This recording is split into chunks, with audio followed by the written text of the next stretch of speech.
everyone, sa Munti by Bray, marami po talaga kayong pagpipilian, like may 7 flavor po sila ng pizza, and also available din sa kanila yung milk tea, at pwede din kayong mamimili ng milk tea kasi maraming choices, and also available din sa kanila yung lemonade. Sa mga gipang ubo dira, pwede din tong lemonade sa inyo. And also guys, sa mahilig mga Korean noodles dyan, available din sa kanilang mga Korean noodles.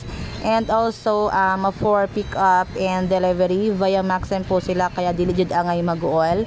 May telephone number din sila guys, and a cell phone number. So much better, i-visit nyo po ang Facebook page sa Munti by Bray for more details and sa mga choices nila sa gusto nyo pong ipang order. Mga bawal o mga pork diya so dili angay mag-uol, kaya na sila yung mga chicken flavor guys. And ayan lang po, located at Isabel Village, Palao, Iligan City. So thank you so much guys, order na!